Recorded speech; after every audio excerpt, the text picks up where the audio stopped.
Hello, I am Jake Collins, and this is the first of my Hey Arnold episode audio commentaries. I'm starting off with Arnold's Christmas. I first watched Hey Arnold when I was 13 years old. It's taken me the thick end of 30 years to come to terms fully with all my rather complicated feelings about it, and now I'm going to share some of those feelings with you, and I hope you find them interesting. A lot of this opening sequence comes from the episode called Snow, doesn't it? But certainly gets you in the mood for Christmas. Well, maybe a Pacific Northwest Christmas. It doesn't look much like Christmas where I come from.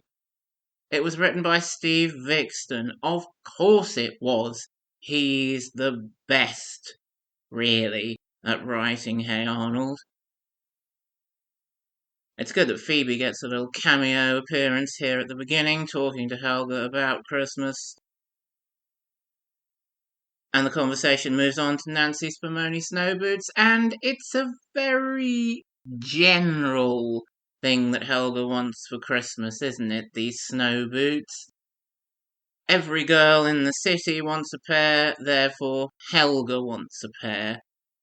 If this episode came perhaps post season 1, Helga had become a bit more developed as a character, it might be that she was having to give up WrestleMania tickets or Monster Truck Show tickets in order to give Arnold what he wants for Christmas. But no, here, in season 1, every girl in the city wants a pair of Nancy Spumoni signature snow boots, therefore Helga wants one, and so does Mr. Bailey's daughter, of course. I could talk for hours about Franny, praising her no end. She certainly becomes, even if she's not already, the beating heart of the show, and she deserves all the praise anyone can ever give her. Indeed, I find it very hard not to go on about Franny and give her tons and tons of praise whenever I do talk about Hey Arnold. But here we have the other, what should have been, beating heart of the show. The show should have been a Time Lord and had two hearts, the other one being Torin Cordell as Arnold. And oh, the very worst creative slash practical decision of all that was ever made about the show, in my opinion, is the surgical removal of that heart, Torin Cordell as Arnold. A lot of potential removed from Hey Arnold there, and from Arnold as a character there. But Hey Arnold has come in for a lot of praise. As a children's cartoon, it's pretty deep, unusually sophisticated, explores a lot of important issues. It's something very special, and it's episodes like this one that make it so. We're getting into the serious stuff now. The Secret Santa scene isn't that serious, showcasing rather one-dimensional Oscar trying to get everyone to get his name for Secret Santa, but we started off with Mr. Wynn looking sad there, and that is the sophisticated core of this episode. And that is Hey Arnold at its best. It has these peaks where it really is a very high quality show, all about characters and emotions, really gets you thinking and really gets you emotionally invested. And with Torin Cordell being Arnold, you get emotionally invested with Arnold, absolutely inevitably.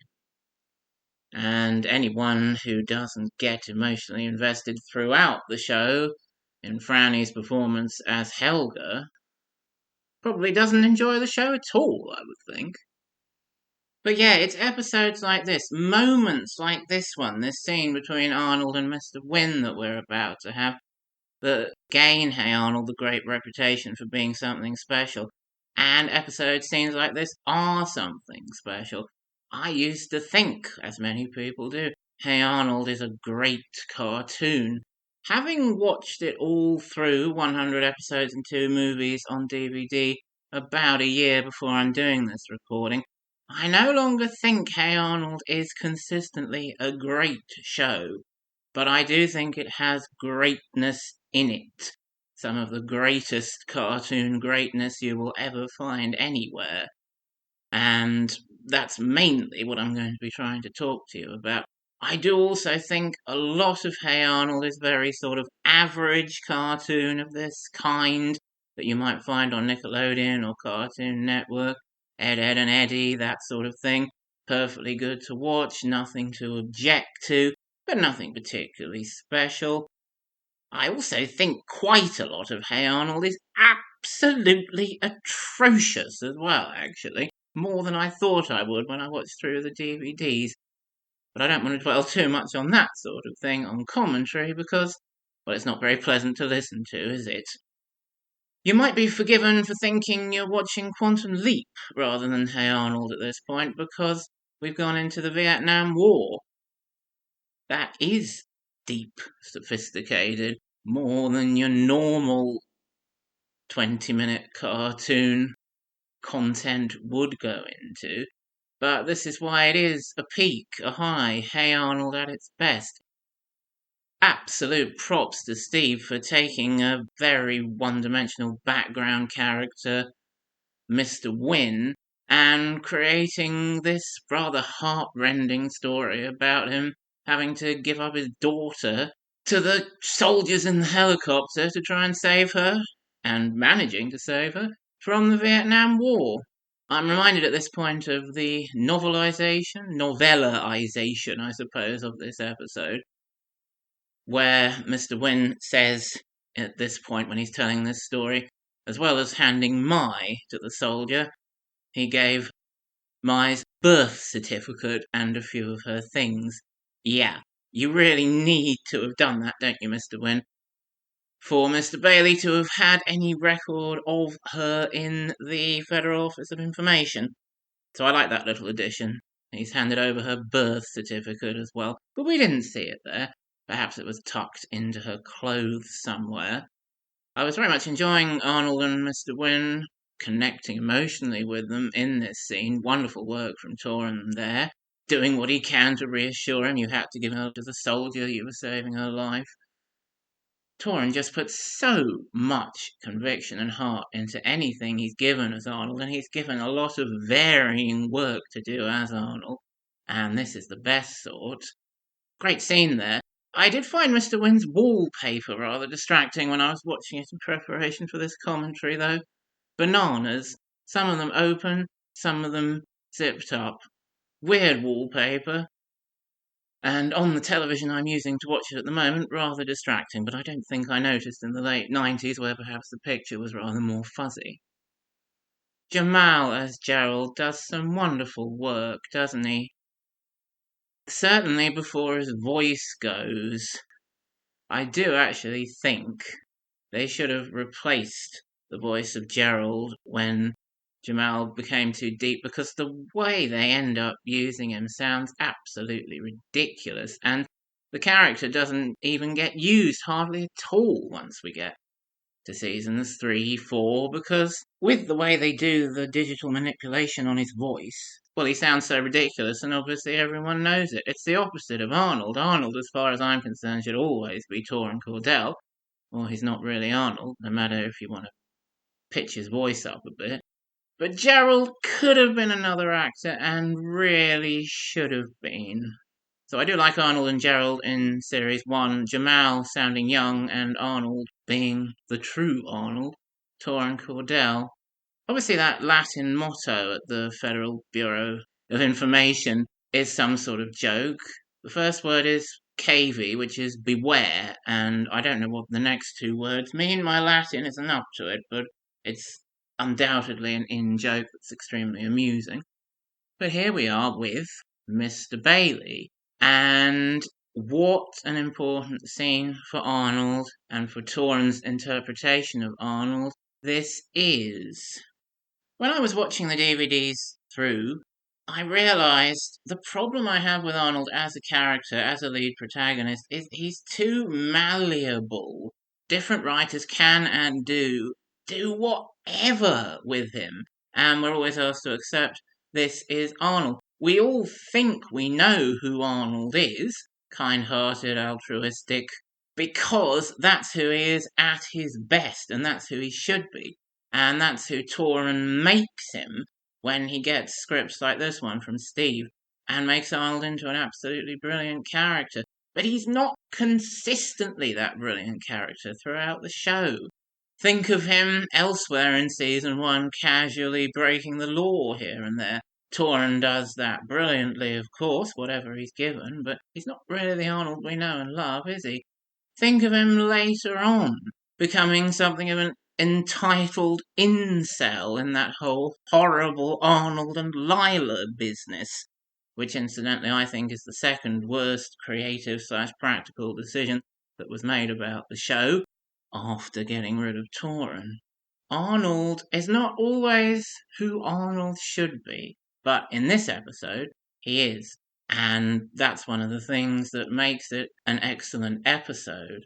Just listen to the conviction in his voice as he tells Mr. Bailey how much he wants to bring Mr. Wynn and his daughter together for Christmas. I'll do your Christmas shopping, you can trust me. Thanks to Torin's performance, yeah, we know you really mean it, and we know we can trust you. What other boy protagonist could we ever trust and care about as much as that? Just Esteban, as voiced by Shiraz Adam, I should think.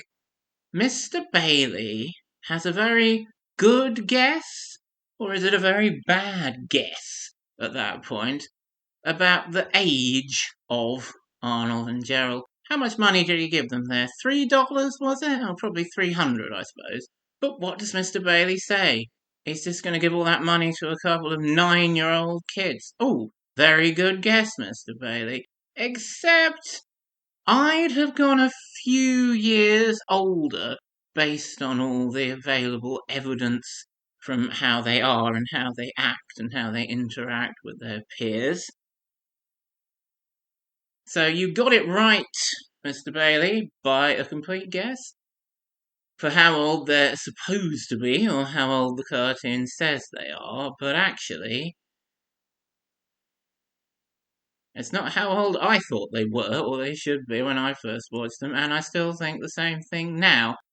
And I don't think it's how old they act or interact at all, for several reasons. And I will come back to that point on the next commentary I do. Going back to what I was saying a few moments ago, when I was watching the very early episodes of Hey Arnold on DVD, I thought, where is Arnold's character? It doesn't exist. He's very general, he's very malleable. We got to Field Trip, where he cares about the turtle and rescues the turtle. I thought, there it is. And that is what sticks as Arnold's character, purely because of Torin, how he interprets it. He created Arnold, what we think of as Arnold, what we know should be Arnold, with his voice performance. And, well, as I keep saying, he should have been continuing to do that voice performance throughout the show. And that certainly is a point I will come back to on other commentaries, Arnold's voices, and I'm not saying they're all terrible or anything. In fact, I think one of them is extremely good, but it's not Torin. Helga's planning here to get Arnold a flashy gift, write her name on the tag so he'll know who it's from. Are you sure you'd actually have the guts to do that, Helga? You'd much rather remain anonymous when it comes to the crunch, wouldn't you? Looking at Arnold and Helga standing beside each other there reminds me of how I think she should always be a head taller than him, and she is. But if you age them up and make them the same height or Arnold taller, I say no. Helga is always a head taller than Arnold, otherwise their relationship is absolutely no fun at all.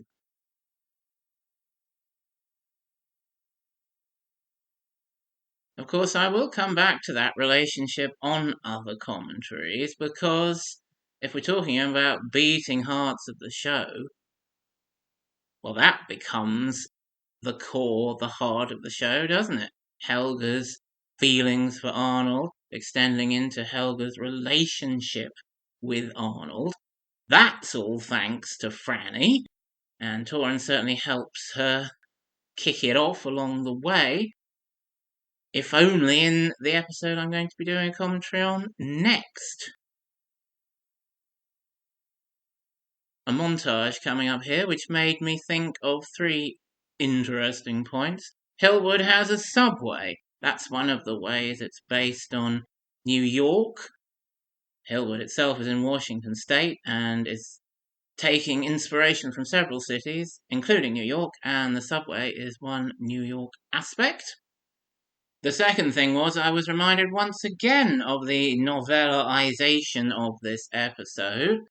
The narrative told us there Arnold and Gerald, during that montage, didn't actually hit every single shoe store in the city, but they came darn close, and that's very much the impression we get there.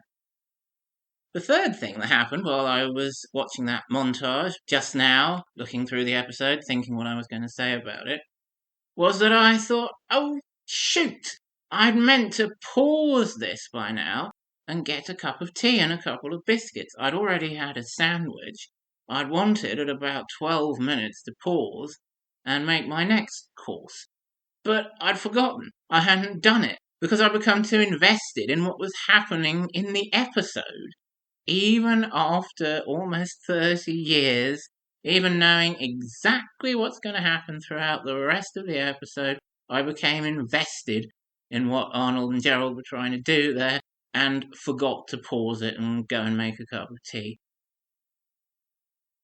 And well, I think that speaks volumes about the episode and how I react to it. I mean, I hadn't particularly expected to invest in it anew, watching it through to think about what I was going to say on commentary. But I did. I got completely lost in it there. Largely thanks to Torrent, I think, getting me behind Arnold, in his quest to find these darn snow boots and reunite Mr. Wynn and his lost daughter. Little scene at the Pataki home here, of course. Helga's depressed because Arnold's depressed. That's love for you. But this is an interesting little bit where Miriam's been standing in line for 18 hours to get Helga these Nancy Spumoni signature snow boots, which Helga wants because she's a girl, of course. Miriam's done something very nice, very meaningful for Helga there, and Helga appreciates it. Despite all the horrendous emotional abuse and neglect that Helga suffers at home, whenever a member of her immediate family, Big Bob, Miriam, Olga, reaches out to her, cares for her, does something nice for her, Helga reacts positively. As she does there, giving her mum a hug. Thanks, Mom, for standing in line for these snow boots. Helga doesn't actually find it that difficult when given the chance to express the enormous amount of love and light that is inside her to her family and, well, hopefully one day, to Arnold. Extended scene here with her moral dilemma, but of course we know what she's going to do.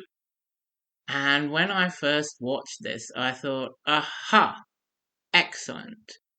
I'd been shipping Helga and Arnold for some time. I'd been shipping them hard for some time, and I shall come back to some more details of that next commentary as well.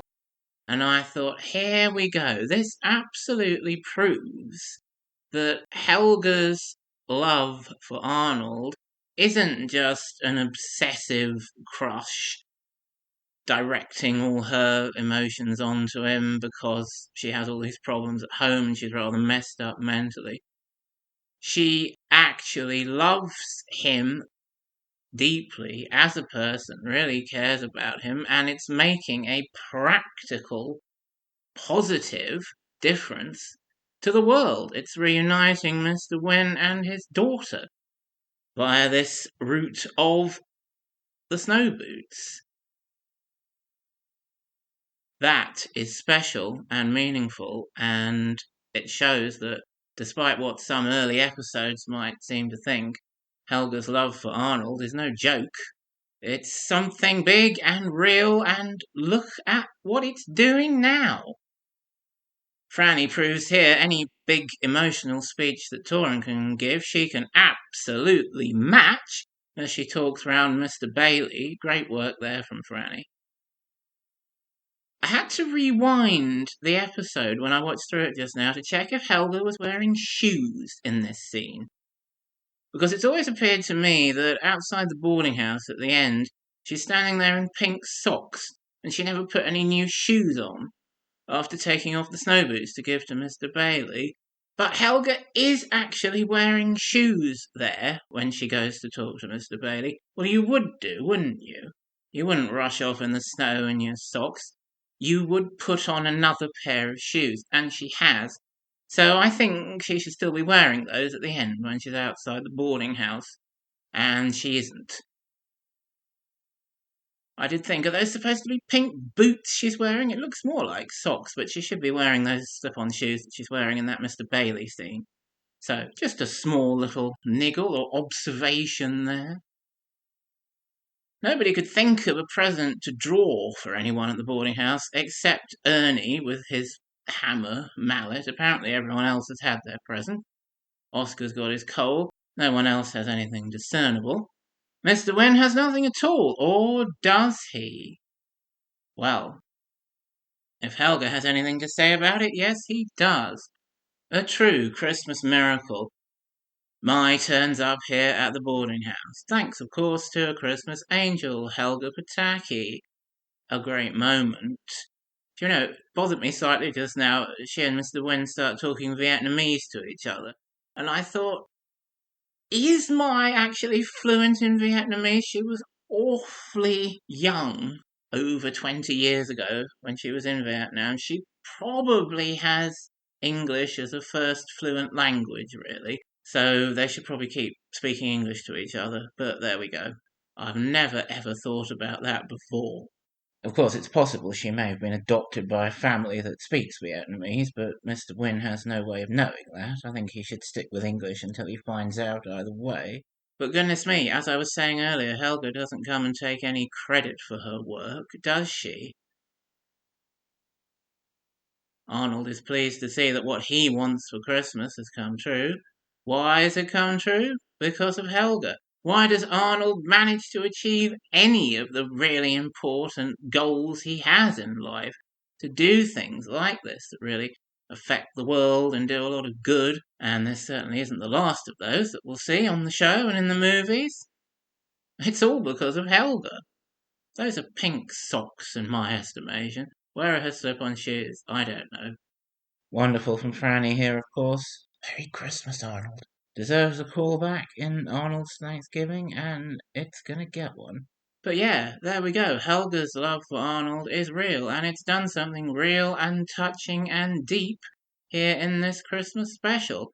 Helga knows Arnold, loves Arnold, and he's deeply in her heart. And surely, I thought after watching this episode, when Arnold really knows who Helga is and what she's done for him, he'll love her too. How could he not?